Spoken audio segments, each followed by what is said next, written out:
Well, over the last couple of days, tragedy struck the tank. If you notice, there's no fish.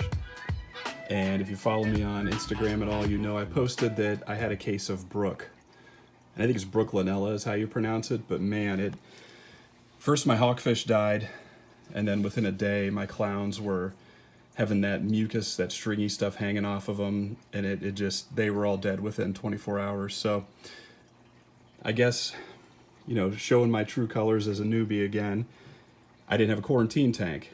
And one thing I learned from all this is that you just got to do it, because I could have saved all of my fish if I would have quarantined my clowns. And they call it clownfish disease. That's where it's most commonly found. But man, it took out my hawkfish and my clown goby just so quick, and with no symptoms other than just immediate death. Now the clowns did have their looked like their skin was sloughing off, or their mucus coat, but as of yesterday, I'm fishless. Now I'm not going to let that stop me from continuing in the hobby. And just a couple of things to show you here. I did just get on Amazon and get a Mars Aqualight.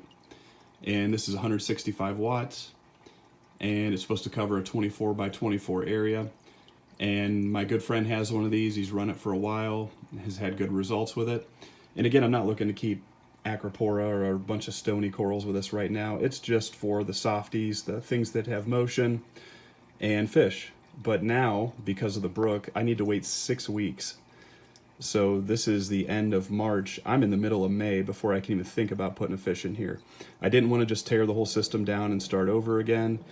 I've been cooking the live rock since December 21st. All the parameters are great.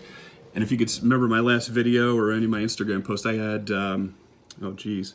just like a brown algae coat over everything. I think it was just diatoms. And they went away in like 2 days. Everything, this tank is in good shape. I just didn't want to break it down and start over. I will say that as far as the gear goes, this overflow, along with the auto top off from XP Aqua, is awesome. This thing is always working. It's done a great job. You don't even notice it. My tank levels are always the same. It's incredible. So I highly, highly recommend that to anybody. Just don't do what I did. Make sure you have the proper wires plugged into the right place. Also,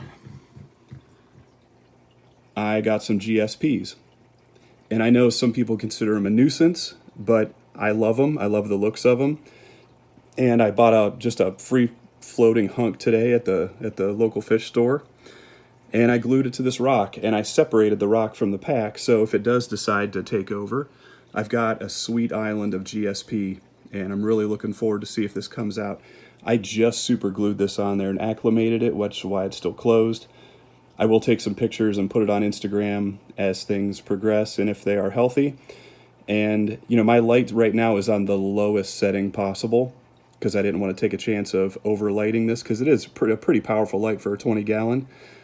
But if it doesn't open up by tomorrow, I'll probably crank the lights up a little bit. Also, and I don't know if this is alive or dead, but there was like a pipe organ stuck to it, and the guy at the fish shop said that he does have a pipe organ in the frag tank. I don't know if that's just a dead piece of skeleton, but I thought, well, I might as well separate it, stick it in the rock, see if anything comes out of it. If nothing comes out of it in a few days, I'm just going to toss it. Also, I thought while I'm waiting for fish, I still do have some purple spots on the rocks. I don't know if you can really see it, of possible coralline algae growth. I may look into getting some purple up or something like that, just to encourage it. I may even go, if there's a company, I haven't even checked, but maybe somebody like Algae Barn, if they can send some coralline algae, I may seed my tank with that, and then I'll know before I start putting any LPSs or anything that makes a coral skeleton. If I can grow the coralline algae, I'm good to go with some of my favorite LPSs. So, even though I lost all my fish, and it's pretty upsetting, I'm continuing to go forward. I'm not going to get discouraged, and I'll just keep learning, and I'll chalk it up to a learning experience that you've got to have a quarantine tank, and there's just no way around it. So I'm going to go to Petco at some point, take advantage of the $1 per gallon, get a little 10-gallon tank, and I already have an old air pump for my freshwater days. So I'll get an air stone, a 10-gallon tank, and a little heater and a little box filter. and I will not put fish into this thing again until I quarantine them for the recommended time period. So also, based on one of the comments on my last video, I am going to switch salts. I'm going to go with the Fritz Pro. I know it's used by so many hobbyists with really good results, so I'm going to go that direction too. And it's really not that much more than what the Instant Ocean, the Reef Crystals is. You can get it right off of Amazon, so I'm looking forward to that. I still have a couple water changes left in my original Reef Crystals bag, but I will be switching to Fritz Pro based on the recommendations, so thank you. And yeah, I'm just looking forward to this. If anybody watches this, give me some suggestions on, since I do get to hit the reset button, what fish are really good in a 20-gallon. Of course, I have to have clowns, that's a must, but what type of goby or blenny? And I've thought about kind of the pistol shrimp and goby combination, like a yellow watchman. So if anybody has any favorites, let me know.